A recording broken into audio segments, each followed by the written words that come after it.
আছে আৰু ৰাতিপুৱা যি ঘটনা হ'ল তাৰপিছত আমি এডিশ্যনেল ফ'ৰ্চ ইয়াত ডিপ্লাই কৰিছোঁ ছিনিয়ৰ অফিচাৰ চবে আহি পাইছে ইয়াতে আৰু যিখিনি একশ্যন ল'বলগীয়া আছে লোৱা আছে কেইটামান মানুহ অলৰেডি আমি পিক আপ কৰিছোঁ আৰু ঘটনাটো এনেকুৱা ইভিকশ্যন কৰি দিয়াৰ পিছত আমাৰ ফৰেষ্ট আৰু আৰক্ষীৰ ওপৰত তেনেকুৱা এটেক কৰাটো এতিয়াও সহ্য কৰা নহ'ব ইয়াত যিখিনি জড়িত হৈ আছে মানুহবিলাক আইডেণ্টিফাই কৰা আছে আৰু বাকীখিনি আমি ফুটেজ সেইখিনি চাই পেলাই ফাৰ্ডাৰ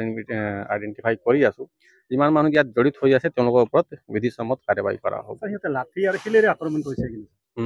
দেখিছোঁ আৰু আমাৰ সুৰক্ষাকৰ্মীসকল বহুতজনৰ তেনেকুৱা জখম হৈছে পাথৰৰ ইঞ্জুৰি হৈছে তো তিনিজনৰ তেনেকুৱা মানে ট্ৰিটমেণ্টে চলি আছে আৰু এইটো একশ্যন লোৱা হ'ব আকৌ এৰি দিয়া নহ'ব আৰু এতিয়া মই আকৌ ইয়াত যিখিনি মানুহ বাকীখিনি ইয়াত আছে কেইটামান যি আছে ফেঞ্চিটাৰ টাইপ যি এনে আহি যায় তেওঁলোকক আকৌ অনুৰোধ জনাম যে তেওঁলোকে এনেকুৱা কাৰ্যত জড়িত নহয় এতিয়া যিহেতু ইয়াত ইভিকশ্যন কৰি দিয়া হ'ল ষ্ট্ৰাকচাৰবিলাক যিখিনি আছে ভাঙি দিয়া হ'ল ইয়াত কোনো মানুহ সোমাবলৈ চেষ্টা নকৰে যেন কেলে মানে চিকিউৰিটি ইয়াত ছেটআপ কৰি দিয়া আছে আজি ঘটনাটো যি হৈ গ'ল ভৱিষ্যত আকৌ ইয়াৰ পুনৰাবৃত্তি নহয় তো এইখিনি জেগা যি আমি ইভিকশ্যন অলৰেডি কৰিলোঁ ইয়াৰ পৰা চবে গুচি যাওক আৰু শান্তিৰে চবে থাকক আৰু এই ঘটনা যি হৈ গ'ল তাতো আমি আইডেণ্টিফাই কৰি একশ্যন লওঁ স্কুলখন জ্বলাই দিছে ফৰেষ্টৰ প্ৰায় 10জন মানক সৰু বেছিকৈ জখম পাইছে 3জনক অলপ বেছি জখম হৈছে মিলাই পেলাই জইণ্ট পাৰ্টি আছিলে পুলিচ আৰু ফৰেষ্ট একেলগে আছিলে এজন ডেথ হৈছে এজন তেনেকুৱা আটাইকৰ এজনৰ ডেথ হৈছে এতিয়ালৈকে 2জনক আৰু গুলি লাগিছে স্কুলখন জ্বলাই দিছে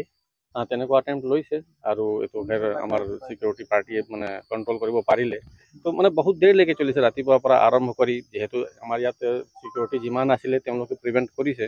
কিন্তু প্ৰথমে তেনেকুৱা পুলিচৰ ওপৰত ফৰেষ্টৰ ওপৰত আক্ৰমণ কৰা তাৰপিছত স্কুলত জুই লগোৱাৰ চেষ্টা কৰা সেইখিনিতো ঘটনা একেবাৰে মানে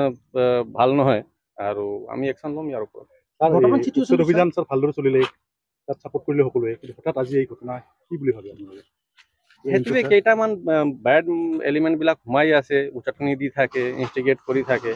আৰু তাৰ কাৰণে এনেকুৱা আজি ঘটনা হ'বলৈ পালে যদিও আমি কণ্টিনিউৱাছলি ইয়াত চিকিউৰিটি ৰাখিয়ে থৈছিলোঁ কেতিয়াও একেবাৰে এৰি দিয়া হোৱা নাছিলে চিকিউৰিটি ইয়াত কেম্প কৰিহে আছিলে তাৰ কাৰণে এই মানে ফেচ টু ফেচ কনফ্লিক্টটো আজি হ'ল আৰু আমি সেইটোৱে চবক আকৌ একবাৰ আপিল কৰিম কেলে আমি আননেচেচাৰী ফ'ৰ্চ ইউজ কৰিব খোজা নাই কাৰো ওপৰত আকৌ আপিল কৰিম এনেকুৱা ইয়াত য'ত ইভিকশ্যন কৰি দিয়া আছে ইয়াতো আকৌ আহি নোসোমাই কোনো আটক কৰা হৈছে কেইজনমানক জ্বলাই দিয়া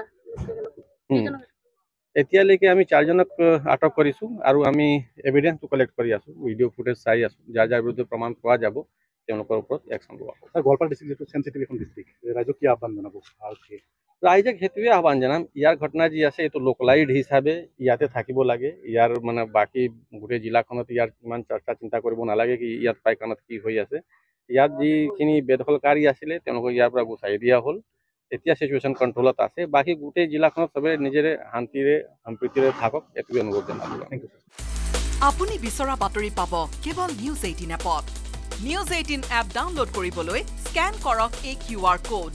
গুগল প্লে ষ্টৰতো পাব এই নিউজ 18 এপ